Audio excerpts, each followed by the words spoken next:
A Love Triangle. Chapter 5. Getting a permit was ridiculously easy, and we were lucky enough to get most of the old staff back. We were busy practically from day one. Sandy knew it would get us started before Bonnie and Jules opened, so she worked tirelessly to get customers. She worked 2 weeks of 65 hours until I stopped her. No more than 50 hours, and I mean it. You have a husband and a little daughter at home, remember? Besides, I don't want you to burn out, so delegate some chores. Take a day off every now and then. You'll be more like yourself, your husband, me, and your co-workers. Do you know what I'm talking about? I could see that she understood, but I knew I had to watch her. I was well aware of how much a person could be consumed with trying to force themselves to do something. Bonnie had to talk to me about the same thing when we were in our 30s. Jules must have told Bonnie about the reopening. I hadn't spoken to her in almost 4 months, and here she was calling me, unleashing a scream that lasted maybe 5 minutes. When she finally stopped to catch her breath, you could hear the defeat in her voice. You hate me that much? The one thing I achieved mostly on my own, the one thing I could point to as an indicator of my worth, and you took that away from me. Now you're giving it to a complete stranger. I took it from you because I was furious. All those platitudes you said about us getting back together, all that time you spent with strangers like rabid monkeys and using the shack to do it? I really hated you at the time. Everything you said to me after the island was total crap. You'll pardon me if I don't get too heated, but you brought this on yourself. Why, Bonnie? You still haven't told me why you decided to ruin everything. Either way, it doesn't make sense. You've got a chance now, girl. Speak up. There were about 8 sobs, and the line cut off. Jen was working at a job she didn't like, and one day, her company was bought out, and everyone was laid off. For a few days, she was dejected, wondering what she should do. Go to work for Sandy. She needs an assistant, and you have all the skills she needs. You'll make more money than your old job, and maybe you'll like it better. Even if you don't, it will look good on your resume. It would be kind of embarrassing for me to work for the person I live with. You won't be working for me, you'll be working for Sandy. I have very little to do with the business, especially the day-to-day work. If you don't want it, take a vacation and look for something you'd really like to do. I'm sure your boyfriend will keep you on for a month or 2. She grinned and started on the next week. Jason and Annette told Ed and Sandy about the swing fiasco. They weren't as shocked as we thought they would be. Ed laughed. I came all the way from California for this job, remember? One of the main reasons was to get away from that kind of lifestyle. I have nothing against it, but it's almost always out of control, and it's hard to work with an artist when that kind of shit is going on while he or she is trying to write or record. We know 1 or 2 couples who live like that and have for years, so some people can make it work. Most don't. It was the middle of summer, and Jason invited us over for a barbecue. And by barbecue, I mean the real thing. After Earl introduced him to the dish, he became a fanatic. He had 3 big grills and 1 small one, and his favorite, despite the ones he gave thousands for, was an old converted 250-gallon oil drum. The guy who built it for him was a craftsman. It was mounted on an axle and had a hitch, so it could be hauled anywhere. A couple times we borrowed it for family gatherings that were held at the shack, and Jason would cook. It gave him a boost, and he was pretty good at it. That's what the customers thought anyway. We were lying in the loungers, happily full, when Annette announced that it was bath time. Jason asked me if I minded, knowing I had bad memories. As long as everyone keeps their suits on, and no one is groping strangers, I don't have a problem. The women had taken off their shirts and tops, their bathing suits already on. Jason, Ed, and I had already put on our shorts, so we were shirtless. I ended up between Jen and Rhonda, then Jason and Annette, then Vicky, then Sandy, and finally Ed. We relaxed and joked around for about an hour, and I found it a very pleasant experience. I had always wanted to have a hot tub in the house, but Bonnie had always dismissed the idea. I never knew why. The girls went into the house to change and dry their hair. We watched them, admiring their bikini bottoms as they ran into the house. Jen was the youngest and prettiest, but Annette was still a hottie. Vicky and Rhonda were still good-looking, and Sandy was petite and cute, looking like the ultimate soccer mom. Jason grinned as they disappeared into the house. Good life. Ed and I agreed. I couldn't get the melody Jason had played for me out of my head, and I thought about it often. The words started to come out. I didn't pay attention to them for a while, but they kept coming back, and I started writing them down. It took a month before I gave them to Jason. I emailed them, and he called me 2 hours later. "Get your ass over here." We sat down at the guitars, and he played it for me. It sounded much better with him. I was thinking about the piano part, so we got out the keyboards and I played it. Annette and Jen showed up 5 hours later to pick us up. It was past midnight. They wanted to know what was so important, and Jason played our tracks. My piano was a muted understatement to his guitar. They surprised us to tears. Jason invited one of his country artists to record. His gravelly baritone was perfect for this song. The song, Old Friends and New Lovers, was a bittersweet journey through divorce to a new relationship. Yes, it was a song about Bonnie and I, Jen and I, and everyone else who has had their heart broken and then put it back together to find love again. When the book came out, it went to #1 in 4 weeks. One reviewer called it the country equivalent of Adele's Somebody Like You. I didn't want anyone to know I'd helped write it. For some reason, I couldn't pinpoint. In the back of my mind, I thought that if Bonnie found out, she'd use it against me somehow. So I used the pseudonym Jason suggested. L. Shack. I thought it was funny as hell. It was my first attempt at writing a song. Jason begged me to keep going, but my heart wasn't in it. Jen and I had been living together for over 6 months. It's been fun, and we both needed it. I don't think either of us expected it to last, but it did. Her youth helped me feel young again, and my maturity grounded her, so we were perfect for each other. We still saw Booger from time to time, and I always enjoyed his stares. If Jen saw him first, she would shower me with little PDAs just to get him started. One night we were at a nightclub, which was rare for us. We were mostly homebodies, but it was Will and Annette's wedding anniversary, and the whole company was there to celebrate. It must have killed him to see us together. The ladies were dressed to perfection, and we all danced with each other during the evening. Rhonda and Vicky slow danced with all the girls as well as Ed, Jason, and me. Vicky was a terrible tease and slid into me, making sure I could feel her.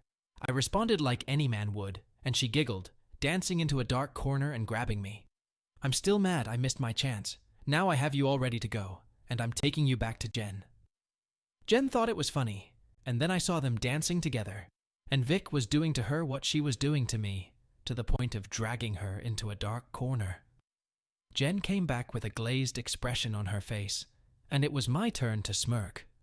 All the guys gave up on the fast tunes after a couple, but the girls stayed on the floor, dancing away to the fullest. There was no twerk or grind. The place was for more mature couples and high class, but they still quickly gathered an audience. We were having fun until Booger came up to us.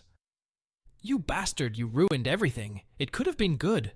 He was drunk off his ass, and the woman he was with was trying to drag him back to the table. I noticed a ring on her finger, so I guessed she was one of his partners. Before I could react, he turned to Jen. "You little bitch, you think I miss you? I get all the women I can, and they're all better than you." He grabbed onto Jen, and I instinctively reacted by punching him in the ass.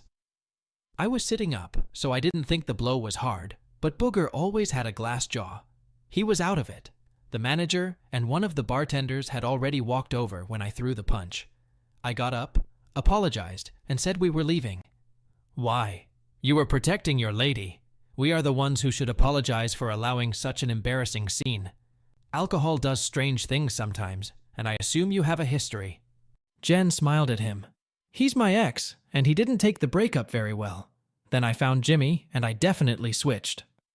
The bartender was hoisting him to his feet, and Booger was still belligerent. I don't know what he whispered in his ear, but he immediately shut up. In classic Booger behavior, he left his companion standing. "I have no way home," she said wistfully. We sat her down at a table, and the ladies consoled her while I hailed a cab. I thought he was a nice guy. "I'm only here because my husband had a crush on his partner. It was a sympathy date, pure and simple. This is not the first time this has happened. I have a feeling he's going to be expelled from the club." I got the feeling she was beginning to regret her lifestyle. What kind of man would give his wife to a man like Booger? When the cab arrived, she thanked us for our help, and I walked her outside. She kissed me on the cheek before getting into the car. "He hates you, you know. I've heard him talk about you before. He has a name for you, the man who ruined everything." I put her in the cab and paid the driver, then went back inside. Before closing the door, I leaned slightly toward her. "None of my business, but you might want to reconsider your lifestyle. You don't seem particularly happy, and this is only going to make things worse." She sent me an email on my work account, letting me know that she took my advice to heart and left the group with her husband. She said that Booger lost his temper when they told the group and accused me of once again ruining his life. Booger sent me his letter, a picture of Bonnie with him. As soon as I saw it, I immediately started deleting it. Instead, I forwarded it to Bonnie, asking her if she thought it was a good idea to let her lovers take pictures of her and send the pictures around the internet. Jules later told me that she had come across it, told the group, and they banned it. For such a group, confidentiality was of the utmost importance. Booger started to slap Bonnie, but she beat him to it, literally. Chilled him out. He needed to stop acting with that glass jaw. It was the 4th of July, and I was on my way to my old house. All my kids were there and were practically begging me to come over and be together again. I texted Bonnie and asked if we could spend a few hours together. I didn't want to be ambushed. She answered me almost instantly. "We've gotten along for 25 years. I'm sure if we both make an effort, we can be civil for a few hours. Are you asking me out on a date?" It was a jab at Jen. She deeply resented us living together. We got to talking one day when I was in the office getting check stubs for the crew. In those days, everything was transferred to direct deposit, but they still got weekly receipts for accountability. Normally, I would have assigned this to someone else, but we were incredibly busy, and I didn't want to put anyone out of work. Bonnie was surprised to see me, and even pleased. Then she made a snide remark to Jen. "Bonnie, what's your problem? We didn't talk to each other until after the divorce. You've probably dated 10 or 12 guys and probably slept with twice that many through your club, and you're mad because I'm dating one woman? She's too young. Be frank. In your adventures, do you spend time with younger men?" She didn't answer, and that was enough. "That's enough. I didn't come here so we could pour shit on each other. I'll see you at the picnic." We were friendly at first, but Bonnie drank a few beers and started being rude. I pulled her away from the kids and lashed out at her. "You need to cut that shit out before I get mad enough to leave. I'm not jacking you up for being a fool looking for a man, so stop talking about my only woman." I don't think she said more than 4 words to me for the rest of the day. I looked at her closely when she was elsewhere and wondered if her lifestyle was tiring. I was surprised to note that she looked at least 15 pounds slimmer. Her hair had been lightened, and she had let it grow out, and the sundress she wore was quite flat. The only difference was her eyes. They had become harder, and there was much less humor in them. I wondered if her new lifestyle was bringing her the joy we once shared. She caught my gaze and smirked, swaying her hips a little more than usual. But it didn't make me want to pounce on her. All I could see as she moved her ass was Booger burrowing into her. The kids were happy, but cautious. I waited a little while before telling them that if they were going to continue, I was leaving. After that, they were almost back to normal. The grandchildren were all around us. The littlest one had just learned to walk and was struggling to keep up with her cousins. She got tired quickly and crawled into my lap and dozed off. Bonnie quietly walked over and sat on the swing planner, trying to keep as much distance between us as possible. She looked at the baby, smiled, but remained silent. Soon the next baby ran up to us, and Bonnie took him in her arms, cradling him against her. He fell asleep in a matter of seconds. I heard a click and looked up to see July clicking like crazy. She leaned over and kissed my cheek, whispering in my ear, "I wish it was real." Then she kissed her mom, but I don't know if she said anything. She needed a parting shot. "Tell your little tramp hello." I'd rather give her what I can. You know, making love to Jen reminds me of when we were together, 15 years ago. She wanted to explode so badly she almost exploded. I grinned all the way home. On the drive home, I thought a lot about Jen. I had gotten quite comfortable with her, comfortable enough to start thinking about the long term. I was still in good health. My gym buddy had run some tests and stated that I had the same physiology as someone in their 30s. I probably still had enough good years left to have a good long-term relationship. Jen had gone to a party with Sandy and a few of her friends from the record company and the Shack staff, mostly people her age or younger. When I got home, she looked flushed and tense, barely kissing me and distancing herself from me. I waited a bit before asking her what was wrong. "Okay, something is obviously bothering you. You've never had a problem talking to me before, so spit it out." I think I should move out." It was the last thing I expected. I remained calm. "It's your choice. I don't own you. We haven't made any long-term plans, so if you feel you need to leave, then by all means, leave." She went from almost passive to shocked. "That's it? Let's move on. Have a safe trip, and don't let the door hit me in the ass." "Did you expect me to beg you to stay? I think you've already made your decision. I'd like to thank you for telling me to my face. Will you be able to leave by the weekend? You won't even ask me why, or try to fight for me?" "You're giving mixed signals, Jen. I don't need to know why. If we were strong enough, I wouldn't have to fight. Especially since I don't know who I'm fighting or why. I'd like to thank you for the time we've spent together. I consider you the only reason I didn't go insane right off the island. That being said, my head is much smoother now, so I won't get depressed. But that doesn't mean I won't miss you or what we had. It's just that I'll be able to handle the disappointment a lot better now." She wanted to talk about it. I didn't. I left her crying on the couch. I wondered why as I drove away. And despite what I said, it really hurt me. Deeply and truly. My second chance faded right before my eyes. I've decided to refrain from any future commitment. Perhaps I would be ready for that in about 10 years when I was in my 60s. In the meantime, I was still in good shape, I still had my hair, and financially, I was quite secure. I would be a magnet for women my age and younger. The thing is, once word got out about it, I could do it every day if I wanted to. I went to the lake, launched my boat, made sure I stocked up for a few days, and disappeared into the coves and fog. If someone wanted to look for me, this is where they would probably come. But the lake was very big, and I stayed away from my favorite spots. I wasn't surprised to find Vicky and Rhonda parked next to my truck when I returned to the harbor for a beer. They had seen me go into the little store and were waiting for me to come out with a case of beer in hand. They started talking, and I walked past them. "We need to talk to you, Grunt." I looked at Vicky.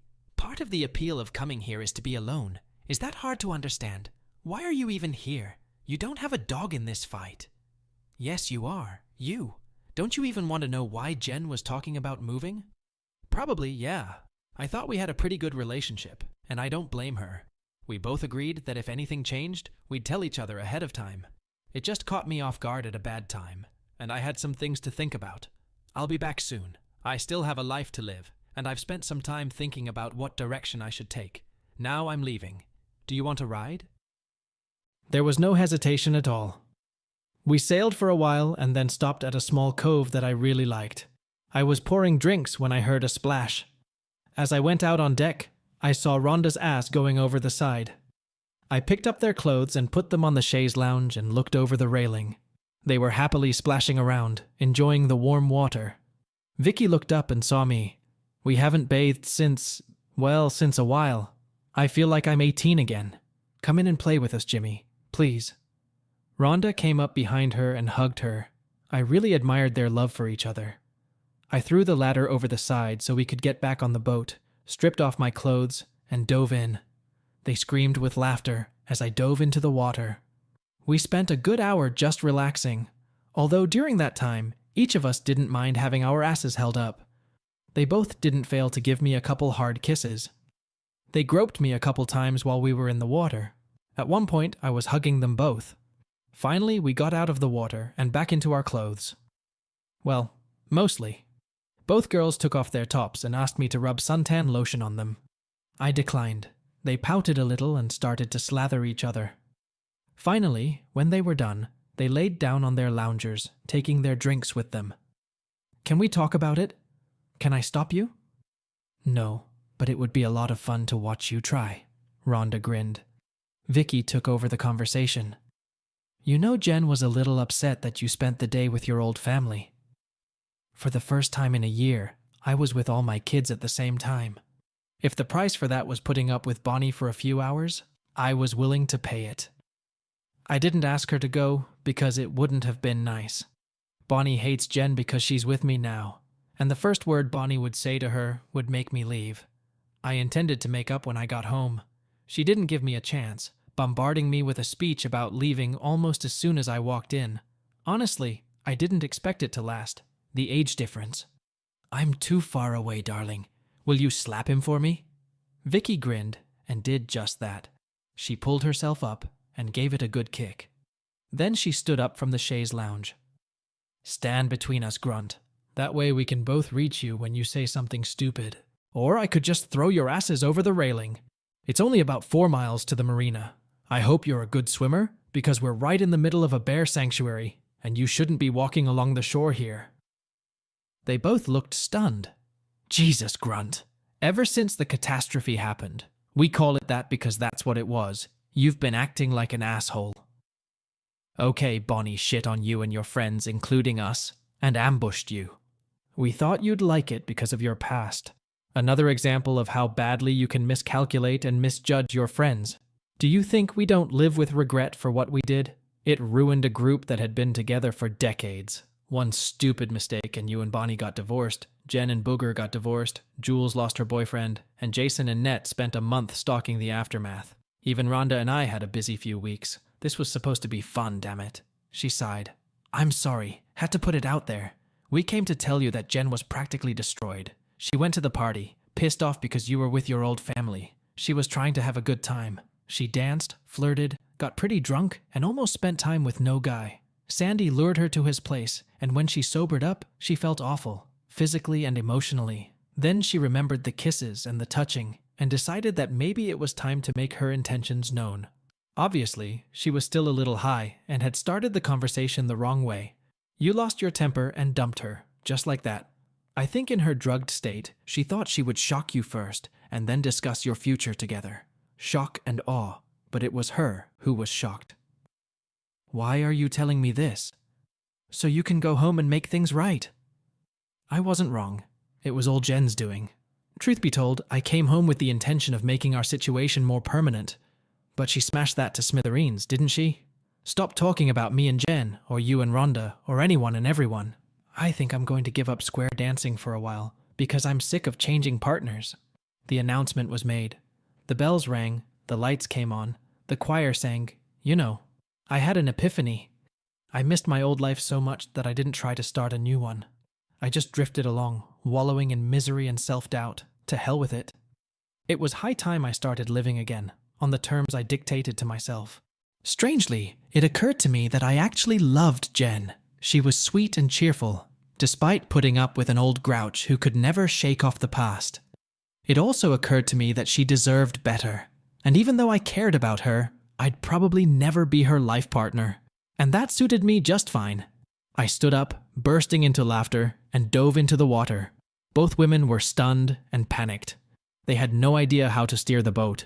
I managed to grab the ladder as it floated past me and climbed back aboard. They were about to be outraged at my behavior when I grabbed Vicky and kissed her. Letting her go, I grabbed Rhonda and repeated the process. "What the hell, Grunt?" "Exactly, what the hell?" They didn't understand. I grinned and kissed them again. "I've had a change of heart. I am hastily returning to dancing. In honor of that, I intend to perform a horizontal mambo with 2 lovely ladies, if I can find them." "Eh?" I sighed. "If I had crayons, I'd draw you a picture." "Oh, we understand the physical part. What we don't understand is the change in attitude. Why now?" "Why not now? I'm not married, and my relationship with Jen is probably over. I don't owe anyone anything. We're adults. What we do is nobody's business but our own. If I decide I want to show physical affection to 2 people I've known and loved all my life, and they agree, I don't see anything wrong with that." They stared at me for a few moments, and then both smirked. "You're back. Welcome to the land of the living. That being said, there will be no games today. Not until you talk to Jen. If you decide to go your separate ways, we'll go. If you decide to stay together and want to play, even better. We've both had a crush on Jen for a long time. So have Annette and Jason." Annette opened up to us one night over a few bottles of wine, telling us about how she's always had a crush on you. Nothing would give her more pleasure than meeting you. They both kissed me, and then told me to take them back to the marina and secure my boat. I followed them home, and Jen's car was parked in the garage when I pulled up in front of it. She was sitting on the couch, lights off, no TV, no music, just sitting in the semi-darkness. Jen turned and saw me, then turned away. I just sat down next to her and waited. You did the right thing to leave. Why don't you explain? I have nothing to lose, Jim. Nothing more. I was beginning to think we were going to be together for a long time.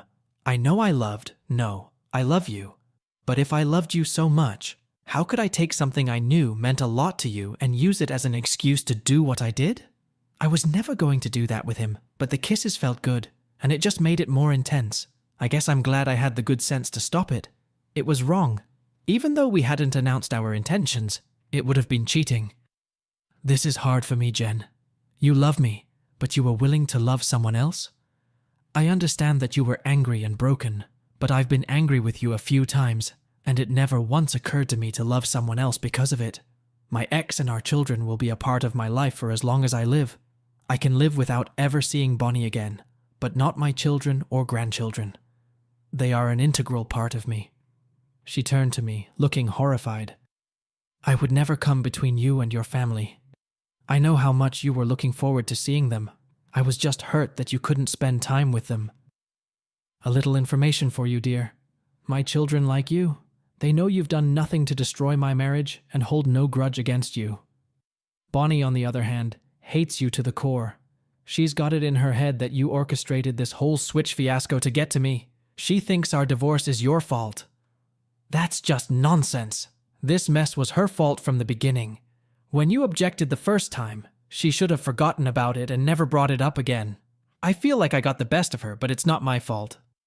I know it, you know it, and deep down she knows it. However, Bonnie has never liked to take responsibility when things go wrong. She's always looking for someone or something to blame to lessen her guilt. I'm sure that if she knew what was going to happen, if she knew what this weekend cost her, she would have reconsidered her decision. Hindsight is 20/20. Jen looked at me, determination written all over her face. I'm not her. If I screw up, I'll always tell you, no matter what it costs me. And believe me, I know I screwed up, very badly. So based on that, do we still have any relationship left? I like to think it does. But getting smashed and almost doing it with someone else doesn't really cement our relationship, does it? What happens next if I piss you off somehow? I'm old and male. I'm inherently prone to making mistakes. You're not old. At least part of you is, she said with a giggle.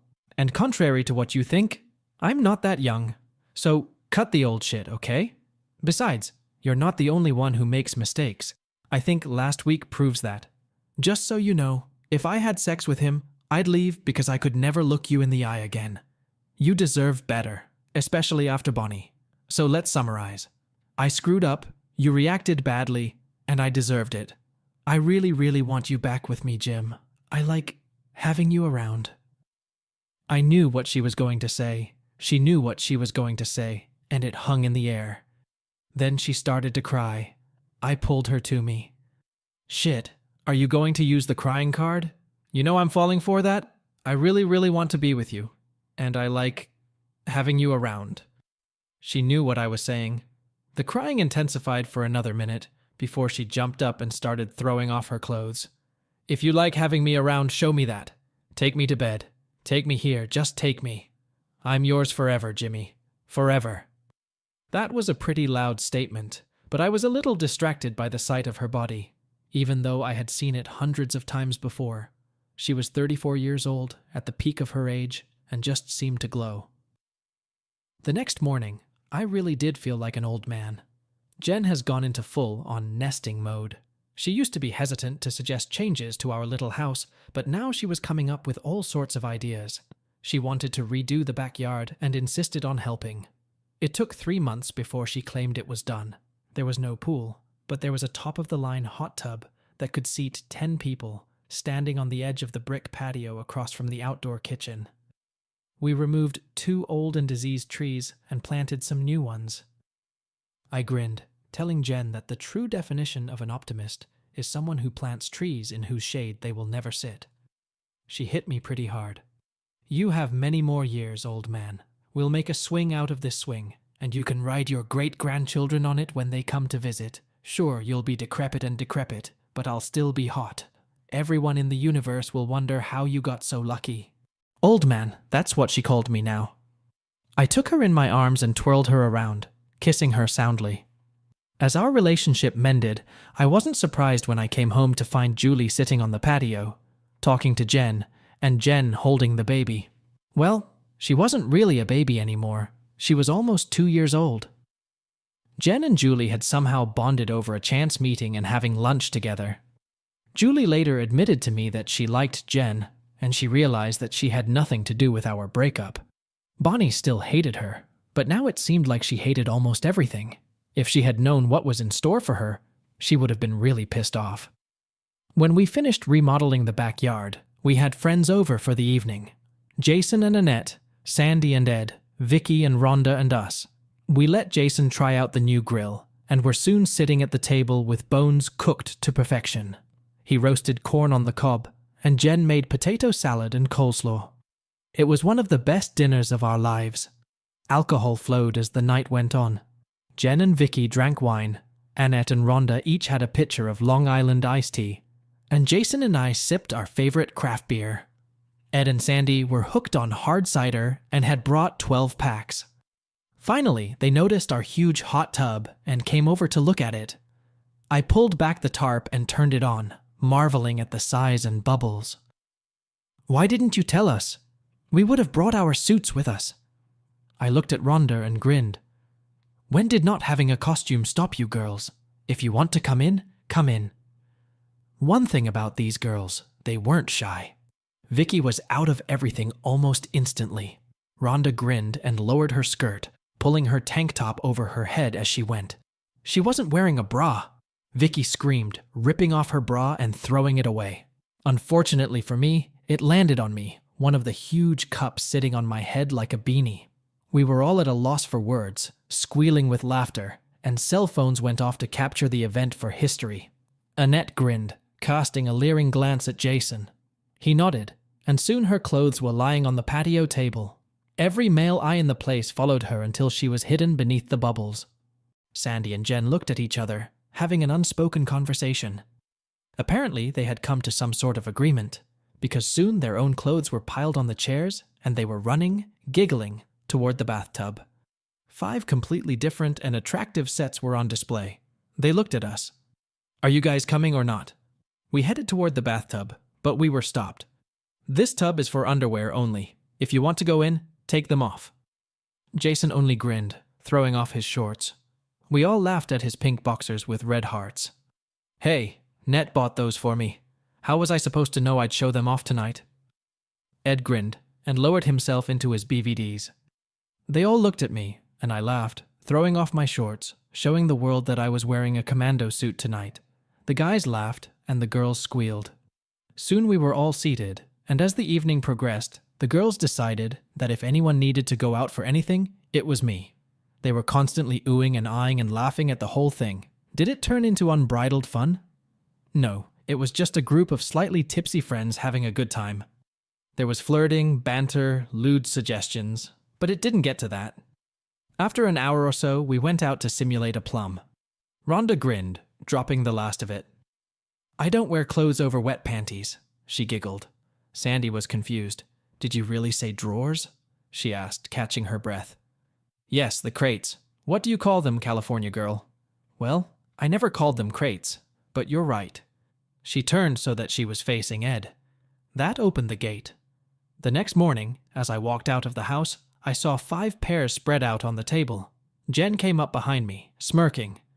We need to return them to their owners. She picked up the pink thong Annette was wearing. She's very pretty, isn't she? And she has a great ass. I felt a slight insecurity, so I hugged her. She loves it, but if you're interested, so are you. It's just the right shape, round, firm, and very nice. To get the message across, I grabbed her and kissed her. She giggled and squeaked before kissing me back. We discussed the evening over breakfast. Are you okay with what we did? I don't want it to bring back certain memories. Honey, we were just goofing around with friends. We didn't plan it, there was no secret plan, it was just fun. It wasn't out of sight. She grinned again. I've noticed. You guys are a lot alike. What can I say? We're the guys. We're going to look for it. It's built into us from birth. 5 couples on 5 attractive women almost caused us sensory overload. That would make a good title for a movie. 10 girls in a hot tub, coming soon. I think I blew half an egg out of my nose. I was laughing so hard. I sat back and smirked. Life was good. My 5-year-old twins squealed with laughter as they drove off the side of the boat onto the slide I had ordered and installed. It could be rocked, and when you hit the bottom, you were carried pretty fast. It would curve outward a bit, tossing you above the water. If you picked up enough speed, you could skip across the water once or twice. Of course, they were wearing life jackets and were supervised by their mother, sister, and 2 nieces. Julie and her 2 daughters were with us. It was funny that 2 5-year-olds have nieces 10 and 7 years old, but that's the way it is. Jason and Annette were beside me, watching their granddaughter rumble down the slide. Ed and Sandy had 2 children of their own, and they were almost frothing at the mouth to go down the slide. Vicky and Rhonda were close by, and their favorite honorary nieces were too attractive to pass up. As I watched them, the sparkle of their matching diamonds made me smile. After a 25-year relationship, they decided to get married. My Jen was sitting on the jet ski in case the kids had to be rescued. She noticed my gaze and smiled. At 41, she could still wear a swimsuit. The kids played until they were exhausted. We then headed back to the marina and set up in the park playground, where Jason and I grilled and the ladies relaxed, keeping a close eye on the kids, who seemed to be renewed at the sight of the swings and slides. After eating, Julie packed all the kids into her minivan and drove off. They had a sleepover. They left before she pulled out of the parking lot. I hoped they had just dozed off, because if they slept too long, she was in for a long night. The old guys got back in the boat and we cast off, heading for our favorite cove. There was good fishing there, and we intended to wet some hooks, drink a few beers, mostly wine for the ladies, and just relax. We needed it. Jason was gaining momentum. National artists were lining up and begging to book studio time. Ed had several tempting offers and was already thinking about going solo when Jason offered to sell him 25% of his studio. They came to an agreement and hired some really talented people, so they decided to take a few days off. Annette had enough time in the school system to retire, which she did, moving to work for Jason. Her education as a parenting consultant came in handy when she helped several artists cope. Sandy was still running the shop and doing very well. We'd been around so long that we were getting second-generation visitors, children, and younger relatives of those who'd used our services before. We even talked about opening a second location for Jen to run. But then the kids came along. Quite by accident, she said, trying to keep a straight face. And she didn't want to be away from her babies for that long. In fact, she gave up her job altogether to become a full-time mom. We could afford it. My business was still going strong, although I retired at 50 and passed it on to my children. They paid me 20% of everything the company produced, so I was doing okay. I bought a house on the lake we loved so much and built a workshop in the backyard. To keep from turning into a fat slob, I made outdoor furniture and sold it at the local farmer's market, wondering what I was allowed. The coordinator explained that they allow all kinds of artisans, and I fell into that category. I worked there every other Saturday, and most of my business came from word-of-mouth advertising. It allowed me to take it easy, and we were all happy. Oddly enough, it was quite lucrative. My first group of children had fun at my expense when they found out Jen was pregnant and joked that my grandchildren would be older than their new brother and sister. They liked Jen and the kids and visited us often, especially during the summer months. We fished for an hour before we gave up. Sometimes they just don't bite. We cleaned up, grabbed a fresh beer, and joined the girls. They whispered amongst themselves and quickly dispersed. What kind of mayhem are you girls up to? Vicky grinned, holding out the bottle of vegetable oil. Not plotting, but remembering. Just about that time, they were all topless. Age had hamstrung some of us, but they wore their flabbiness and wrinkles with pride and style. I grinned and the guys laughed. To this day, I can't say what made us decide to do it. It all started with a joke. Vicky, Rhonda, and Annette were telling stories about our unspent youth to Jen and Sandy one evening, when they were at Vicky and Rhonda's house drinking wine, girls' night out. They had gone to see a male review, and were more than a little drunk and tipsy, as Vicky liked to say. Sandy was the one who sprang into action. You know, when we lived in California and Ed worked with all these artists, not one of them had a relaxed lifestyle. One of them only worked with Ed, saying he was the only one who understood her. Ed said it was because she was right in the middle of the drama queen when he was snapping.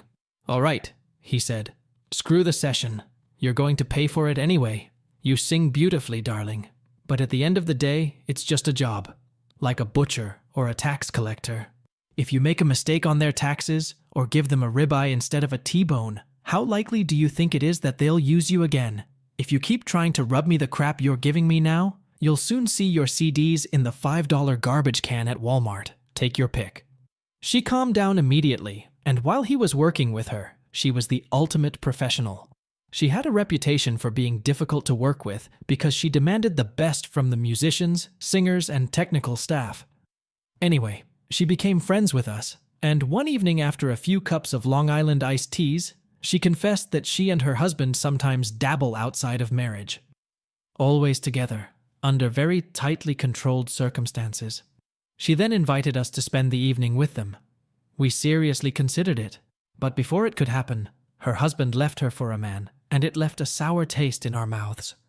I still think about it from time to time and wonder if I missed something. Vicky, Rhonda, and Annette grinned. It was, Annette said. Of course, we were nothing more than teenagers at the time and had no commitment to the relationship, but that's what made it fun. Most of us already loved each other, so trust was at an all-time high. I can still remember us sliding from body to body, being pulled at random, and having fun for a few minutes before someone else would enter us, and we would connect with someone else. Jen sat in silence for a while. You know what I hated most about that trip to the island? I never got to experience anything like it. Sure, my then husband was a jerk, and the thought of letting any of his friends touch me made my stomach churn. Jimmy was the only reason I'd gone. I was already regretting it when everything blew up and we flew home. It wasn't that good, honey. Booger freaked me out a little, and Jules's boyfriend was downright nasty. There's a difference between who you love and who you trust. They switched to other topics, but the conversation stayed with everyone. 4 weeks later, we were all in my hot tub. The rule now was to go completely without everything. The flirting and touching was becoming more frequent, and Annette apparently decided the time was right. She had already discussed it with Jason, and Sandy had brought Ed up to speed. They danced on eggshells around me and Jen, but Netta had just enough alcohol to bring it up. We've given it a lot of thought. All of us except you have agreed to have an old-fashioned Mazzola party. It's up to you, but we'd like you to join us. It could be a one-time event or a tradition. We'll see how it goes. Grunt. I know Jen is wondering what would have happened if you had stayed on the island, and admit you have good memories of us, except for Sandy. Unlike other times, we can be trusted. No one will leave anyone because of this. No one will love anyone less. It'll just be fun. You guys think about it. They then changed the subject to the antics of one of the artists they produced. I pondered this for a few days before I sat Jen down in her seat. Do you really want to do this? She stuttered for a minute before I stopped her. Jen, stop trying to fit yourself to what you think I want to hear. I'm going to ask again, and if I don't get an honest answer, this will be the last time we discuss this. Ever. Understood? She nodded her head. Yes, I'd like to try, just once. You all have shared memories that I have no part in, and I want to have my own. But if you have the slightest objection, this is all off the table and will never be discussed again. I thanked her for her candor. I spent the rest of that day and part of the next talking to each one individually to gauge their desire. All wanted to, but were hesitant, remembering how unsuccessful their last attempt had been. The next evening, I invited them all over to my house, ordering pizza so we could focus. The tension was almost stabbing as I sat down on the couch next to Jen and took her hand. I'm in favor under certain conditions. 1, no matter how much fun we have, this will be the one event that will never be repeated. I want to leave good memories of myself, so everyone has to agree to keep it in the group. The last thing I need is for Bonnie and Jules to find out about this. Not because I care about their feelings, although I do, but because I don't want to hear any nasty things from them, especially Bonnie. And finally, I'm all set. Want to take a trip down memory lane? The Mazzola party. We'll have it at the shack on the day they're closed. Questions or comments?"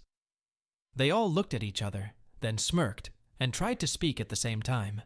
Eventually, after coordinating schedules, it became clear that it would be in 2 weeks. Jason and Ed helped me build the frame, 24 feet long, 10 feet wide, 2 feet deep. Triple lined with durable waterproof plastic. Padded sides all around to avoid bruising, filled with foam rubber to a height of 18 inches to avoid spills. On top was a double layer of shrink wrap that held the mold intact when heated, ensuring there were no lumps or depressions. Our very own adult version of slip and slide. Instead of vegetable oil, I went online and bought 8 gallons of massage oil. I didn't think I would need that much, but better to overdo it than underdo it. Ed and I assembled it the night before the event, making sure everything was securely fastened. When everything was assembled, we sat at the bar and had a couple beers each. "Are you sure about that?" Ed grinned. "Yeah, how about you?" "Yes, I feel like Jen needs this. Oddly enough, I think she's doing it to prove she loves me. I don't understand the reasons why, but I understand the importance. I just hope I can hold it together. I'm far from being a teenager. 5 women is a lot to handle." Ed blushed and looked a little guilty. Jason and I were worried about the same thing. We both went to our doctors and lied a little about our ability to perform. We both got samples of the little blue pill. We each have 2 if we need them. Well, it looks like all options have been considered. Suddenly, it was time. They all stood and watched as Jason and I emptied 5-gallon containers of massage oil onto the mat. The tension was obvious, each of them hesitant. I solved that problem by undressing and then helping Jen. The others quickly followed my example. While they were undressing, I grabbed Jen and threw her on the pillow, and her scream followed her to the other end. Then I dove in and joined her. Her scream turned to laughter as she pushed off the bumper and flew to the other side. I was just turning around when a body slammed into me, and I found myself face to face with a rather impressive ass. It was Sandy, and she let out a scream when I did what seemed natural to me. I bit her. I was about to get busy on her when someone else slammed into me. I turned around, and there was Annette. I snuggled up to her as she cradled my head. Feeling something warm and wet, I looked down and saw Vicky. She was almost biting me. I looked over and was surprised to see Jen with her hands tangled in Rhonda's hair. I enjoyed it with her for about 5 minutes and was very close when someone's body pushed me away and I turned around. Annette was grinning. "Hey, holding onto the rail wasn't a bad idea. I managed to finish the job before I was knocked down again." Ed immediately took my place. Next, I moved on to Jen. She looked around, grinned, and went back to work. I was suddenly very glad I had agreed to take the blue pill. Sandy had always wanted to be in an environment like this. We stayed like this for 2 hours, before finally saying enough was enough. Eventually, we ended up just a mass in the middle of our playground. Everyone laughed at my attempts to get out. Eventually, I just slid to the bumper and rolled onto the towels we had spread around. I think the ladies had brought all the towels they had, and we could all use them. Jason and Ed followed suit, and soon we were helping the girls. There was a lot of rubbing to do, and we did the best we could, but we knew we'd all go straight to the showers when we got home. We spread fresh towels on the bar stools, and I acted as bartender, pouring drinks for everyone. We were quiet for a moment, digesting what we'd done, when I raised my glass. To memories. Everyone raised their glasses and smiled for the first time. To memories. Afterward, we laughed and chatted as befits close company. "I can't believe you bit my ass," I grinned at Sandy. "I've always wanted to do that." She blushed slightly and whimpered, as Ed slid off the stool and picked her up, biting her cheek. "Ow." Ed pulled himself up and kissed her. "You looked unbalanced. Now you've got the right kit." We dressed slowly, savoring the unforgettable experience. Then we drifted off to sleep, each promising to return the next day to clean up. Jen and I showered together when we got home, slowly, gently. I noticed she was a little tense. Finally, she babbled. "Do you still love me?" I was still under the influence of the pills. More than ever. It must have been the right decision, because she turned and jumped into my arms, wriggling until she was down. I think she wanted it to be entertainment in the form of confirmation that we would still be together. After our scene, we cleaned up and laid back down. I think we both fell asleep before our heads even touched the pillows. I woke up with the morning wood. She wriggled and whimpered. "Not today, honey. I'm in a lot of pain." Me too. I feel like the first layer of skin was peeled off me last night. No more blue pills for me. She giggled and fell silent.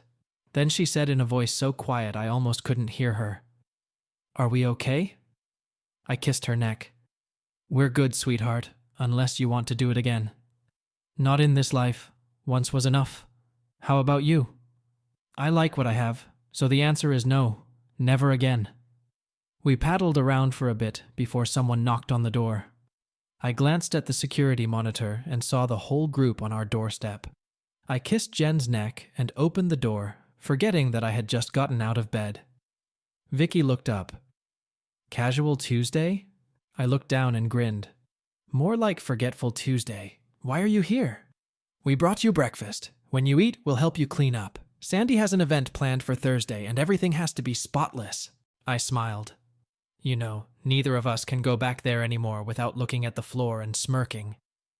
Jason smiled back. Good memories always bring a grin. It set the tone for the whole day. We joked around while we cleaned up. It took 6 hours to clean and disassemble our playground. In the end, it looked just like it did before. Ed and Sandy went home to their kids, and the rest of us went back to our house. We cooked a late lunch, and Vicky watched the hot tub the whole time. Finally, she stood up and took off her clothes. "I need to soak. Does anyone else have pain?" Soon we were all lying in the tub getting high as the jets soothed us. An hour later, we were dressed and out. With kisses and hugs they left. At first, I thought it would be awkward, but we all went back to our business. Oh, we looked at each other and laughed every now and then, but that was it. 4 months later, I found Jen on the couch, crying, and all the women in our circle around her. I thought maybe someone had died. "What's going on?" They all went out on deck, leaving us alone. I sat up and put my arms around her, pulling her tight against me. "Are you okay?" "No, yes, maybe. I have to tell you something you might not like." Thoughts of her leaving me flashed through my head. I was starting to get tense when she blurted out, "I'm pregnant." "What?" "I said I'm pregnant. I'm having a baby. Your baby. What do you want me to do?" Never in 100 years did I suspect that I would become a new parent so late in life. I thought about it for about 3 seconds. I saw Jen looking longingly at Sandy and Julie's children, and the thought made me chuckle. "First we have to get married, then we need to find you a good doctor. I want the best for our baby. Oh, and we'll probably have to move. This little love nest is fine for 2, but I want a bigger house, with a bigger yard, with swings and a pool. Is that okay with you? I don't mean to sound unromantic. You know I love you and would do it as soon as possible. I'm just being practical. Are you with me?" She started to cry even harder, but I knew from the way she clung to me that they weren't tears of sadness. The others peered through the patio door, and seeing her actions, piled back in, smiling and crying. "You're leaving everything to us. You're getting married at the shack. It will be the best wedding of our lives." Sandy grinned like a madwoman. "We bought flowers and napkins and everything," Rhonda piped up. I was glad that she and Vicky owned a flower store and did the event planning. Sandy used their services exclusively for any wedding at the shack. I leaned back in my chair and watched their chatter, enjoying the look of happiness on Jen's face. I stood up and they all looked at me. "Excuse me, girls, but I need to find the ring. And then I'll need to corner Jason and Ed to make sure we have matching tuxedos." I left having been admonished not to be a cheapskate. When everything was ready, Jason was the best man, and Ed and Vicky were the groomsmen. He and Rhonda had a lot of fun, and Rhonda was the maid of honor. Vicky wore a slightly feminine version of our tuxedos, and she and Rhonda looked great in the pictures. I think it was that night that Vicky finally asked Rhonda to be her wife. I didn't try to keep the wedding a secret, but I didn't advertise it either. All my children came. My daughter July was the flower girl, and my youngest grandson was the ring bearer. I didn't invite Bonnie because, frankly, I didn't want her to attend. It was Jen's day, and she didn't need the ghosts of the past hovering around her. July told me that she didn't take the news well. Disappeared for 3 days. And when she came back, she looked like a warmed-up turd. She also told me that she went into a screaming fit at the announcement of the twins' birth. I didn't understand why, for it had been many years, and I had long since made my peace with it. About a year later, she remarried to a small, meek man who she ruled with an iron fist. July said they still went to parties, but there was one more thing added to it. Every time they came back from a party, they both wore bruises. She was clearly upset. I made up my mind and called her. Bonnie was surprised to hear my voice. I hadn't spoken to her in almost a year and a half. There was no need to. After the greeting, she quickly went into bitch mode. "Are you sure you have time to talk to me? Don't you have twins? Is she cheating on you already, you jaded old asshole?" "Not that I know of," I said, smirking. "You'll warn me if she shows up at any of your parties, right? How are they going? You seem to have been out of the loop for a while now, don't you?" I heard a sharp intake of breath and jumped up before she could start. "I called because Julie says you've been doing some kinky stuff. She says you come back all bruised and sore, and you have streaks all over your body. It's none of my business, but you need to rethink what you're doing. Our children are afraid of having grandchildren around you. Susie asked July if you were misbehaving because you looked like you'd been spanked. That's all I wanted to say. Well, there's more. Despite what happened between us, you deserve to be happy, and I don't think you are. Get rid of your demons, Bonnie, before you lose everyone you care about." I think she was crying when I hung up the phone.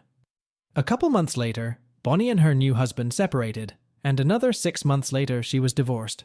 Since we were still technically in business together, I made Jen sign a prenup and insisted that her new husband do the same. I heard there was a serious fight about it, but he eventually signed. When the divorce started, he tried to dissolve the prenup, but thanks to her lawyer, that quickly came to naught. When the twins were 6 years old, she got married for the last time. He was a couple years older and was a big, no-nonsense guy. I liked him right away. He tracked me down, wanting to know our story. I told him that we'd been married for over 20 mostly happy years, but then our priorities had changed, and we'd gone our separate ways. He only hummed. "She said you were too nice to tell the truth. She told me everything. Why you two broke up, what kind of lifestyle she led after that. She said she hasn't had that lifestyle in 3 years, and she's willing to sign a prenup that would put her in a very awkward position if she cheated. I think I'm willing to take that risk for her. Sounds like you're on the up and up." We were sitting at my kitchen table, and he was looking out the patio door at Jen and the kids. I grinned. I've been lucky. At least that's what she tells me every day. I'm starting to think there's something to it. If you love her, marry her. Just keep your eyes open. She was a very good wife before this happened. I wish you all the best. 6 months later, Jules told us about the wedding. Thankfully, her youngest girl was ready to be a flower girl, and one of her grandchildren was ready to be a ring bearer. She said it was a simple, beautiful service, and they both emphasized the words, "Dedicate yourselves only to each other." Jen smiled and said she was genuinely happy that her mom was happy, and then went back to Vicky and Rhonda's wedding plans. I was the best man, and Jen was the matron of honor. Vic wore a beautiful tuxedo, and Rhonda wore a very nice dress. It was a beautiful service. I don't think there was a dry eye in the house after they exchanged vows. Later, at the reception, I danced with Vicky on the very spot where our adventure took place. I leaned over and whispered in her ear, "I can still smell the body lotion." She burst out laughing and clung to me even tighter. A few months later, Annette asked me why I had agreed to the Mazzola party. I did it for Jen. She was always the one who stayed back when we went down memory lane. I think she wanted it so she could be on equal footing with me and the others. Shared memories tend to bring people closer together. I sighed. I also did it because of Bonnie. She was in the same situation as Jen, only handled it very poorly. If it had just been you, I would have gotten over it and probably had a good time like we did with Jen. Instead, she conspired and connived behind my back, essentially making an evening of it with complete strangers. There was no respect or mutual decision. She just decided and went all the way, dragging me along with her. Have you ever thought about doing that again? With you? No. Ed and Sandy spent a weekend with us here and there. Nothing pre-planned, nothing all-consuming, just friends sharing a more intimate relationship. Once at a bachelorette party, I asked Jen if she wanted to do it again, but she quickly turned me down. I can hear her now. I got a good man and beautiful children. It was fun, but it will never happen again. Honestly, just the thought of having that kind of fun with someone else makes me a little nauseous now. It was fun and satisfied my desires, but it's not something I want to repeat." Then she smirked. "Sometimes we tease each other on our night out, dancing and tormenting each other. I bet there have been a few times when she's come home after something like that." I leaned over and kissed her. For some reason, she burst into red flames, and then she thanked me and promised to keep it up. We still spend evenings in the hot tub, but not as often anymore. We live far away now, and everyone else has careers and responsibilities, so we don't see them as often as we'd like. Once in a while, we have a private evening in the hot tub and make out like teenagers, and then move to the bedroom. Life is good. In the last chapter of our story, something strange happened. What began as a nostalgic trip down memory lane turned into an unexpected evening of adventure, a Mazzola party. The characters embarked on a journey of shared intimacy with friends, exploring the boundaries of their relationships.